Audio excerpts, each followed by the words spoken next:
आज की वीडियो में हम Allama Iqbal open university paper 1430 autumn 2025 question number 4 and 5 solve करेंगे। Question number 1, 2 and 3 last video में सॉल्व किया था, उसका लिंक आप लोगों को डिस्क्रिप्शन में मिल जाएगा। क्वेश्चन नंबर 4 है compute the weighted index number for 2024 from the following data 2025 20 as base period. Weighted index number मालूम करने के लिए 3 फार्मूले हैं। एक फार्मूला है लीस्ट स्क्वायर का, दूसरा पाशेस एंड तीसरा फार्मूला है फिशर्स फार्मूला। अगर तो क्वेश्चन में गिवन है कि आपने इन तीनों में से कौन सा फार्मूला यूज करना है तो वेल एंड गुड। अगर नहीं है गिवन, जैसे इस सवाल में गिवन नहीं है, तो आप इन तीनों में से कोई भी फार्मूला यूज कर सकते हो। 2020 बेस पीरियड है, यानी कि इसको हम P0 से रिप्रेजेंट करेंगे, और 2024 करंट पीरियड है तो इसको P1 या फिर Q1 से रिप्रेजेंट किया जाएगा। 3 तरह की चीजें हैं, शुगर, राइस एंड वेट, और प्राइसेस 2020 और 2024 के गिवन है, और क्वांटिटी भी 2020 और 2024 के गिवन है। हम यहाँ पे फार्मूला में जो मैं फार्मूला यूज कर रही हूँ वो है Paasche's formula.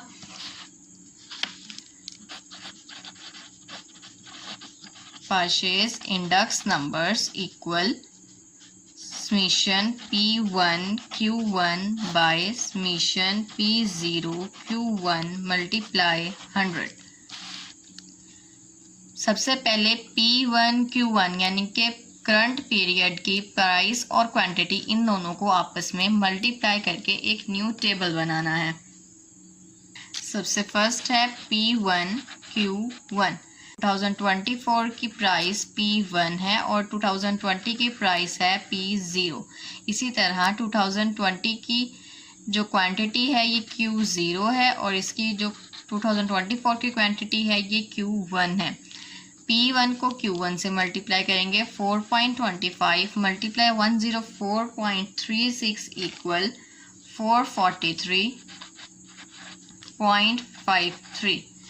Then 38.90 multiply 83 equal 322.8.70. 59.70 multiply 116 equal 6925.20.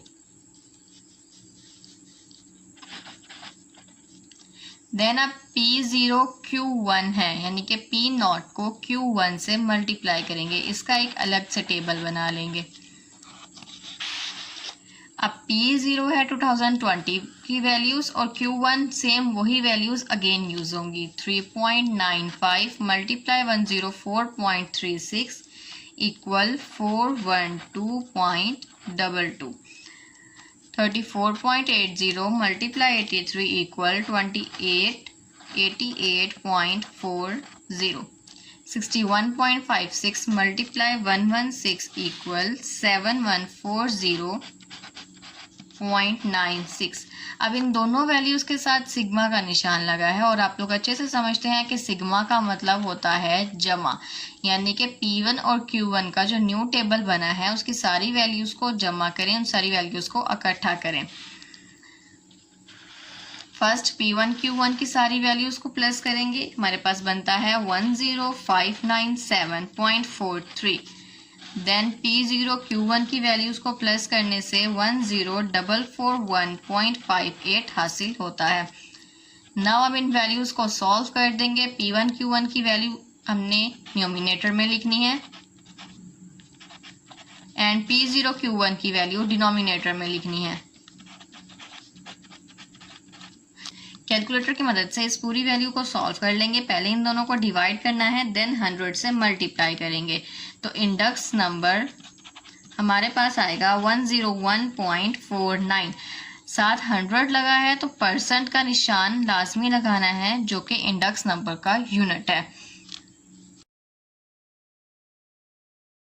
Question number 4 का सेकेंड क्वेश्चन है find the coefficient of correlation between x and y and interrupt it. x and y के दरमियान कॉरिलेशन मालूम करना है और ये भी बताना है कि जो कॉरिलेशन है वो किस चीज़ को रिप्रेजेंट कर रहा है। सबसे पहले तो ये बात कर लेते हैं कि कॉरिलेशन क्या होता है। कॉरिलेशन किसी भी दो वेरिएबल्स के दरमियान x y हो, y z हो या फिर कोई दो आइटम्स हो, इनके दरमियान ताल्लुक को वाज़ह करता है कि अगर x की वैल्यूज़ बढ़ रही हैं तो इससे y की वैल्यूज़ पर क्या असर होगा। x की वैल्यूज़ बढ़ने से y की वैल्यूज़ बढ़ेंगी या कम होंगी। डेट्स कॉल्ड कोरिलेशन, और कोरिलेशन को r से रिप्रेजेंट किया जाता है।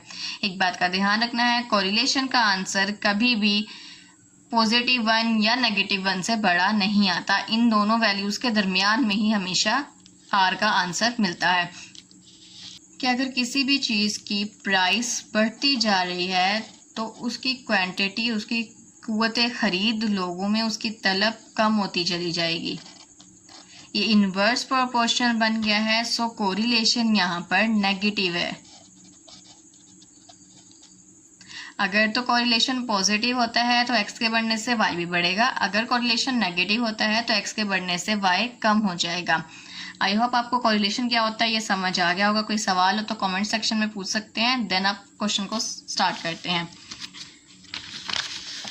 जैसा कि मैंने स्टार्ट में बताया कि कोरिलेशन को r से रिप्रेजेंट किया जाता है। देन इसका फार्मूला लिखेंगे n summation x y minus summation x summation y divided by square root. पहले x वाली वैल्यूज लिखनी है, n summation x square minus summation x whole square, and then y वाली वैल्यूज लिखनी है, n summation y square minus summation y whole square. Square root और divide का निशान कंप्लीट कर देंगे। नाउ अब वैल्यूज लिखना है n से मुराद होता है नंबर ऑफ वैल्यूज। तो यहाँ पे हमने x की वैल्यूज या फिर y की वैल्यूज काउंट कर लेनी है कि n कितना बनता है। 7, n की वैल्यू आती है 7। फिर xy से मुराद x की वैल्यूज को y के साथ मल्टीप्लाई करके इनको जमा करेंगे।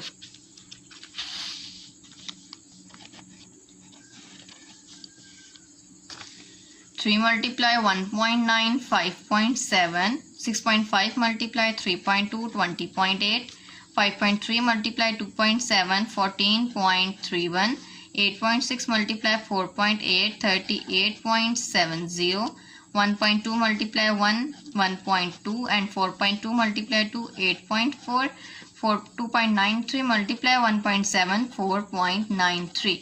लास्ट पे इनका जमा कर लेना है, जमा करने से आता है 94.04। एक्स वाई जहाँ पर मल्टीप्लाई हो रहे हैं इसकी जगह पर हम लिखेंगे, सो एक्स वाई जहाँ पर मल्टीप्लाई हो रहे हैं इसकी जगह पर लिखेंगे 94.04 माइनस समीशन एक्स है। यहाँ से आपको वाज़ेह समझ आ सकती है कि एक्स की तमाम वैल्यूज़ को जमा करना है। सिंपल,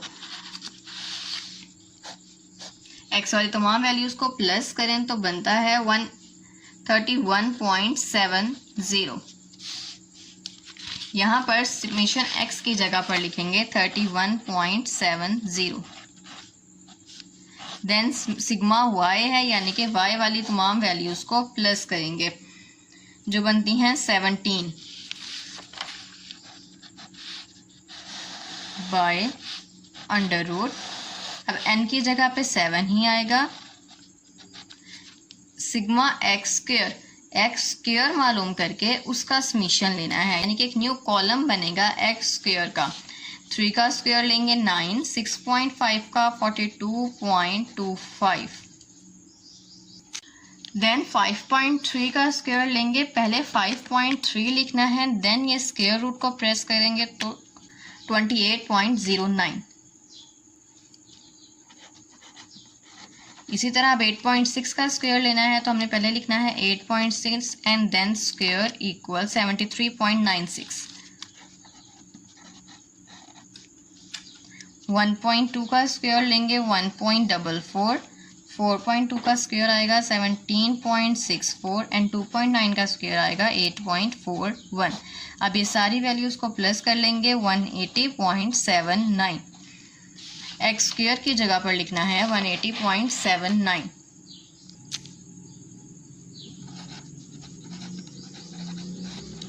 माइनस सिग्मा एक्स जो हमने पहले हासिल किया था 31.70, इसी को लिखेंगे और होल का स्क्वायर लगा देंगे। देन अब y वाली वैल्यूज लिखनी है। n की जगह पर 7 आएगा, सिग्मा y स्क्वायर है यानी कि y का स्क्वायर लेके उसको फिर प्लस करेंगे। 1.9 का स्क्वायर बनता है 3.61, 3.2 का स्क्वायर है 10.24, 2.7 का स्क्वायर लेने से आएगा 7.29, 4.5 स्क्वायर 20.25, 1 का स्क्वायर 1, 2 का स्क्वायर 4, 1.7, 2.89। देन इन सब वैल्यूज़ को आपस में प्लस कर लेंगे। 49.28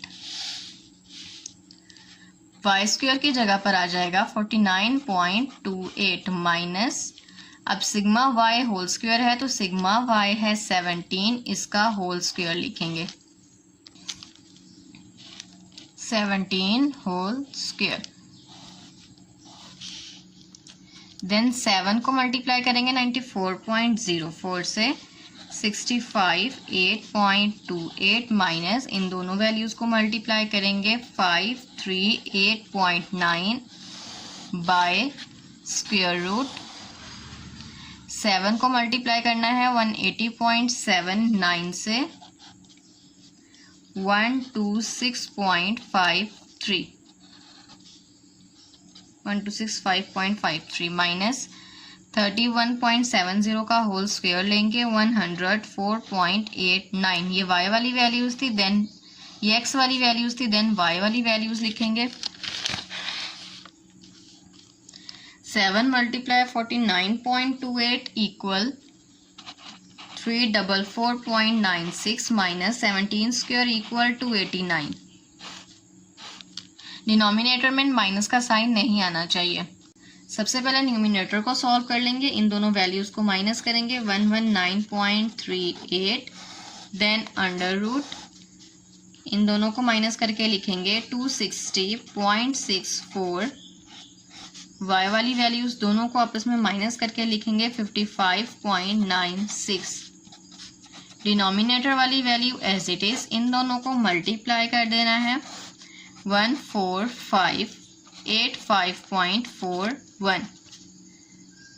न्यूमिनेटर वाली वैल्यू को एज इट इज़ लिखेंगे और डिनोमिनेटर का स्क्वायर रूट लेकर लिखेंगे। स्क्वायर रूट लेने का तरीका ये है कि कैलकुलेटर पर सबसे पहले ये स्क्वायर रूट का जो निशान है इसे प्रेस करेंगे एंड देन वैल्यू लिखेंगे 14585.41,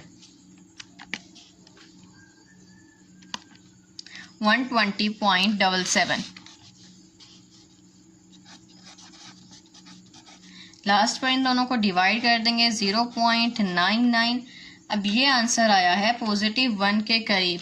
जब आंसर +1 के करीब आता है इट्स मीन्स कि यहाँ पर स्ट्रॉन्ग पॉजिटिव कॉरिलेशन है।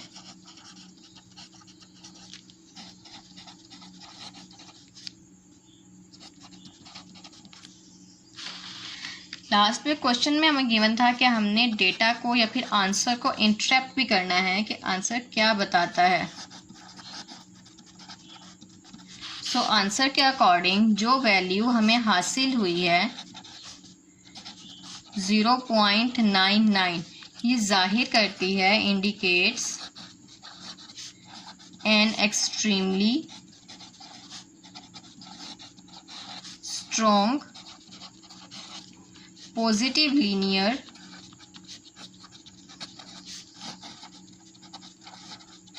Relation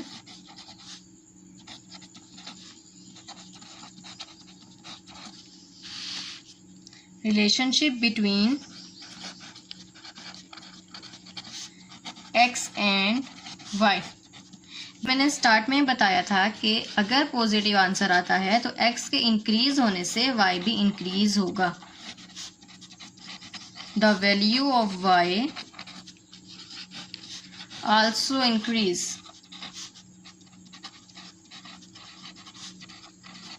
in a highly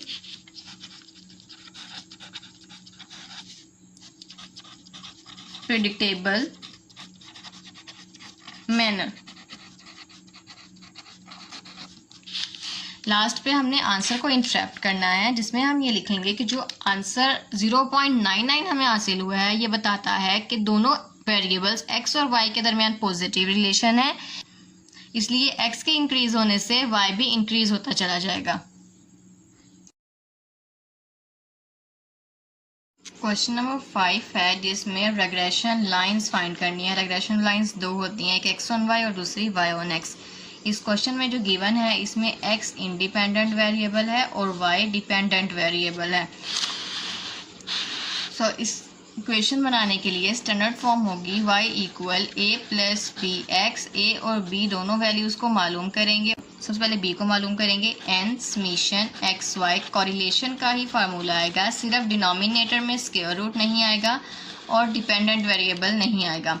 independent variable को लिखना है, एक तो स्क्वायर रूट लिखना, दूसरा डिपेंडेंट वेरिएबल नहीं लिखना।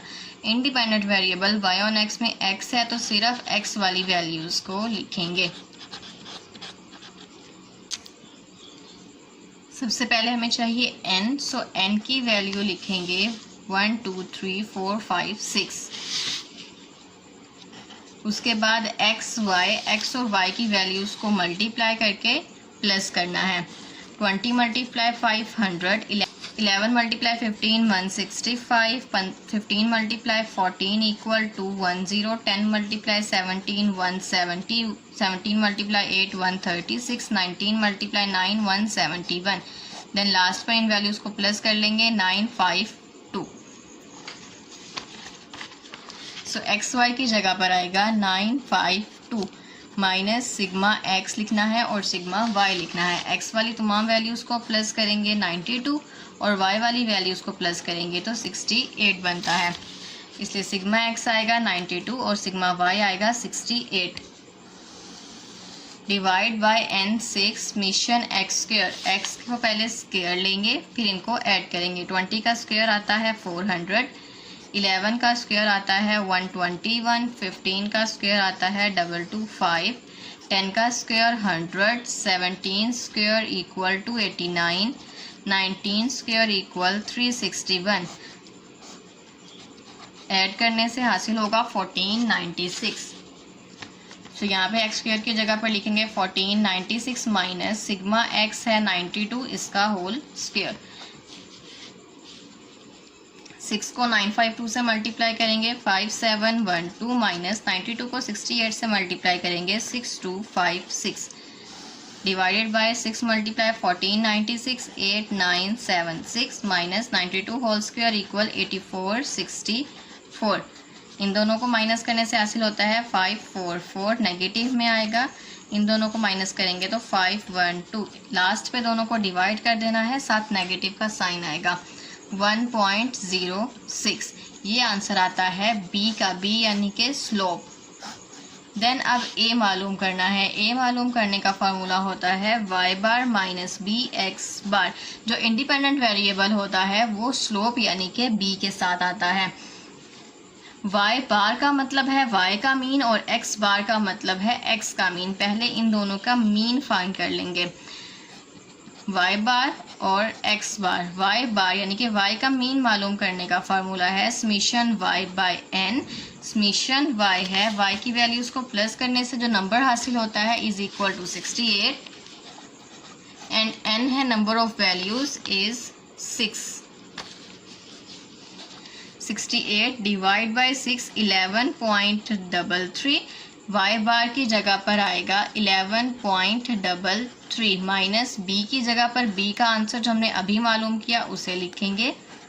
देन अब x बार मालूम करना है। x बार का फॉर्मूला होता है समीशन x बाय n।